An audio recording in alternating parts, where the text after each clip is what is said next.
Hello everyone, एक बार फिर से आप सभी का बहुत स्वागत है अपने इस परिवार ज्ञान मंत्रा में। आज का हमारा टॉपिक रहेगा लॉ ऑफ कांस्टेंट प्रोपोर्शन। अब जो लॉ ऑफ केमिकल कम्बिनेशन है, इसके अंदर हमारे दो लॉ आते हैं।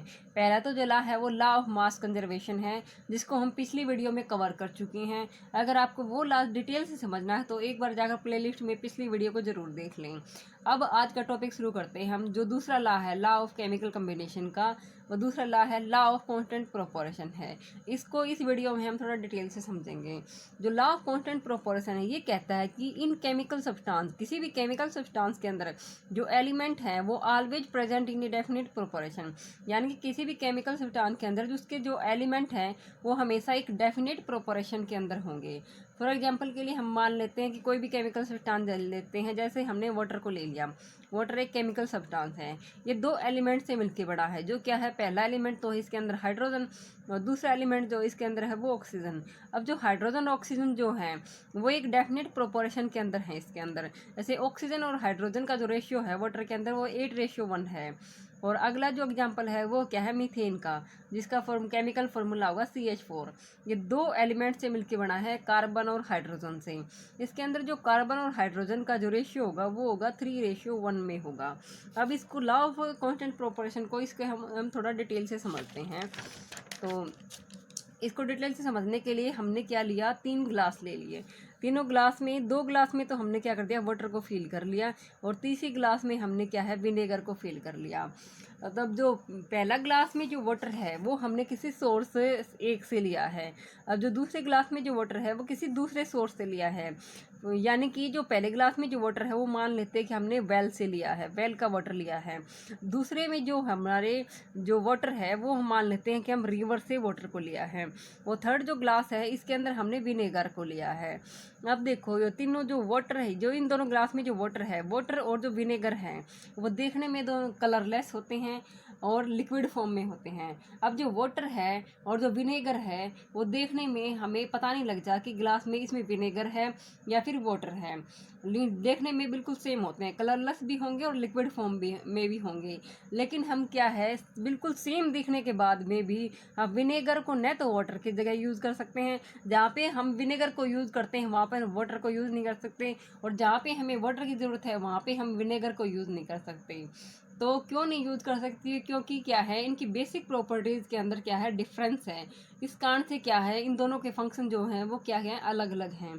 फॉर एग्जांपल के लिए इनकी बेसिक प्रॉपर्टीज़ में डिफरेंस, जैसे कि इनका बॉइलिंग पॉइंट चेक करें। अगर हम बॉइलिंग पॉइंट चेक करें, जो वाटर का जो बॉइलिंग पॉइंट होता है वो 100 डिग्री सेंटीग्रेड होता है। 100 डिग्री सेंटीग्रेड के ऊपर वाटर बॉयल करना शुरू कर देता है। अब जो विनेगर है, विनेगर का जो बॉइलिंग पॉइंट है वो होता है 117.9 डिग्री सेंटीग्रेड होता है। अब जो इनका मेल्टिंग पॉइंट है, जो वाटर का मेल्टिंग पॉइंट है वो होता है 0 डिग्री सेंटीग्रेड है, और इसका जो मेल्टिंग पॉइंट होता है वो 16.6 डिग्री सेंटीग्रेड होता है। ये दोनों वो वैल्यू जो होती हैं वो 1 एटमॉस्फेरिक प्रेशर पर होती हैं, 1 एटमॉस्फेरिक प्रेशर पर होती हैं। अब देखो, अब जो बॉइलिंग पॉइंट है, ये दो वाटर हैं, हमने ये तो बॉइलिंग पॉइंट और मेल्टिंग पॉइंट जो लिखे हमने ये प्योर वाटर के लिखे हैं। लेकिन हमने जो वाटर लिया है फर्स्ट ग्लास में, जो सेकंड ग्लास में जो वाटर लिया है, पहले में तो हमने वेल से लिया, दूसरे में हमने रिवर से लिया है। अब जो ये दो वाटर हैं हमने अलग अलग जगह से लिए हैं, तो इनकी जो है बॉइलिंग पॉइंट और मेल्टिंग पॉइंट में हमें हल्का सा डिफरेंस दिखेगा, और इनके टेस्ट में भी थोड़ा सा डिफरेंस दिखेगा दोनों के अंदर।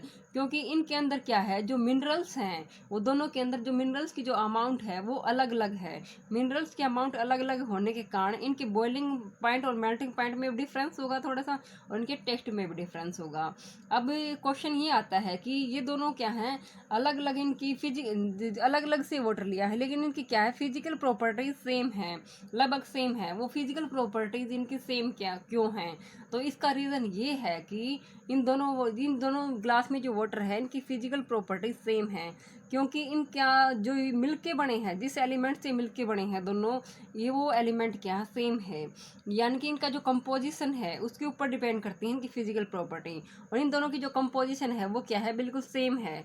यानी कि पहले वाले के अंदर भी जो वाटर है उसके अंदर भी क्या है, हाइड्रोजन और ऑक्सीजन एलिमेंट है, इसके अंदर भी क्या है, हाइड्रोजन और ऑक्सीजन एलिमेंट है। लेकिन विनेगर है, इसके अंदर हाइड्रोजन ऑक्सीजन एलिमेंट नहीं है, बल्कि क्या है, कुछ और एलिमेंट से मिलके बना हुआ है। इसके कारण क्या है, इन दोनों की फिजिकल प्रॉपर्टी क्या होंगी, सेम होंगी। अब हमें ये समझने के लिए कि ये किस किस एलिमेंट से मिलके बना है कोई केमिकल सब्सटेंस है, तो उसके लिए हम करते हैं इलेक्ट्रोलाइसिस का यूज़ करते हैं। फॉर एग्जांपल के लिए हम जैसे वाटर को चेक करेंगे, वाटर का कंपोजिशन क्या क्या है। अगर हमें इसका कंपोजिशन पता लग जाएगा, अगर ये कंपोजिशन यानी कि ये पता लग जाएगा कि ये किस किस एलिमेंट से मिलके बना है, तो हम इसकी जो फिजिकल प्रॉपर्टीज़ हैं उनको पता कर सकते हैं। और फॉर एग्जांपल के लिए हम वाटर लेते हैं यहाँ पे, जैसे हमने ये बिकर के अंदर वाटर को ले लिया। अब वाटर को लेने के बाद में इसमें ये दो प्लेट को हमने इंसर्ट कर दिया, जो क्या है केमिकली इनर्ट एलिमेंट की ये दोनों क्या है प्लेट बनी हुई हैं, ताकि ये रिएक्टिव केमिकली इनर्ट इसलिए लिया है क्योंकि ये रिएक्शन ना कर सके इस वाटर के साथ में। तो केमिकली इनर्ट एलिमेंट की ये दोनों प्लेट बनी हुई हैं फॉर एग्जांपल के लिए, या फिर ये प्लैटिनम की बनी हो सकती है। प्लैटिनम क्या है, केमिकली इनर्ट एलिमेंट है, या फिर इरिडियम की बनी होती हैं। मान लिया कि हमने दोनों प्लेट किसकी बनी है, प्लैटिनम की बनी है। यहाँ पे हमने बिकर में वाटर को ले लिया। अब इन दोनों प्लेट को हमने कनेक्ट कर दिया बैटरी के साथ में। ये बैटरी का पॉजिटिव टर्मिनल है, ये बैटरी का नेगेटिव टर्मिनल है। अब बैटरी को इन्हें कनेक्ट करने के साथ ही जैसे इस वाटर के अंदर हमने क्या डाल दिया, थोड़ा सा एसिड या बेस डाल दिया। थोड़ा सा एसिड या बेस डालने पर क्या होगा, अब जो ये क्या है बैटरी का जो पॉजिटिव टर्मिनल है इससे तो क्या होगा, करंट बाहर निकलेगा, और नेगेटिव टर्मिनल में क्या होगा, हमारा करंट एंटर करेगा। अब जो करंट की डायरेक्शन होगी वो क्या होगी, ऐसे करंट आके इसके अंदर से ऐसे आके ऐसे करंट फ्लो करेगा। अब जैसे ही करंट फ्लो करता है तो हमें क्या है, पानी के अंदर जैसे ही करंट फ्लो करना स्टार्ट करेगा हमें पानी के अंदर बुलबुले दिखाई देने शुरू हो जाएंगे। यानी कि इस प्लेट के पास में भी हमें बुलबुले दिखाई देंगे, और इस प्लेट के साथ में भी क्या हमें बुलबुले दिखाई देंगे।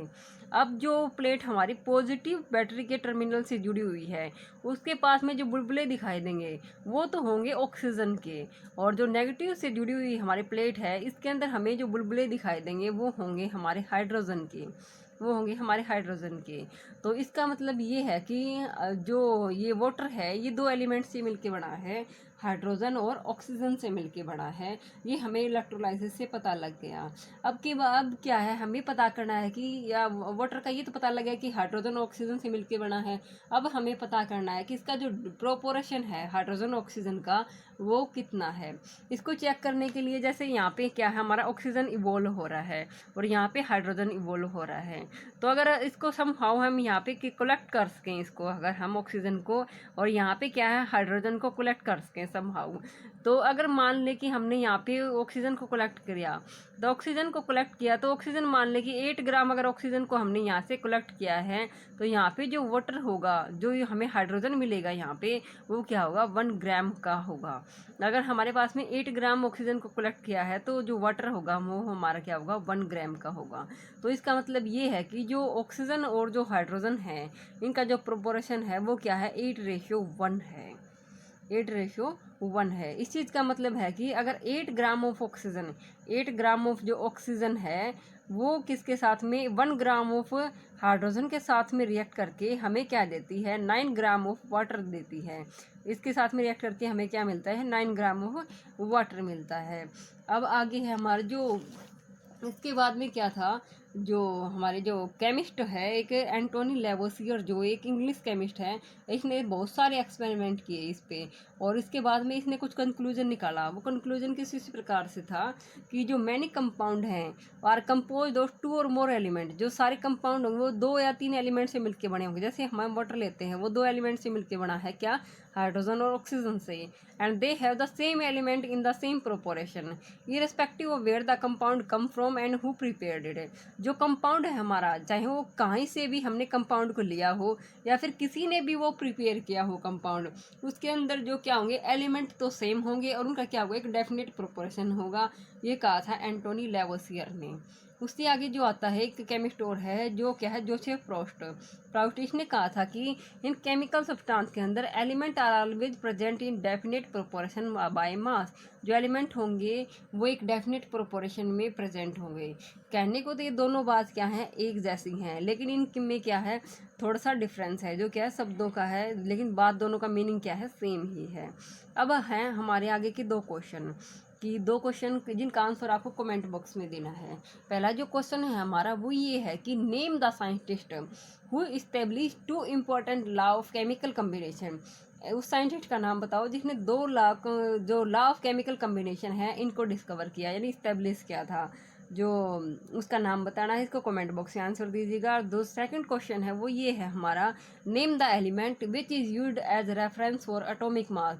कौन सा एलिमेंट है जो एज ए रेफरेंस यूज़ किया जाता है एटॉमिक मास को कैलकुलेट करने के लिए। इन दोनों क्वेश्चन के आंसर आप कमेंट बॉक्स में दीजिएगा। आई होप आपको ये छोटी सी वीडियो के माध्यम से छोटी सी जानकारी पसंद आई होगी। अगर पसंद आई है तो इसे लाइक एंड कमेंट करके ज़रूर बताइएगा। और मिलते हैं अगले वीडियो में, तब तक के लिए keep studying, keep learning, be happy and be positive always.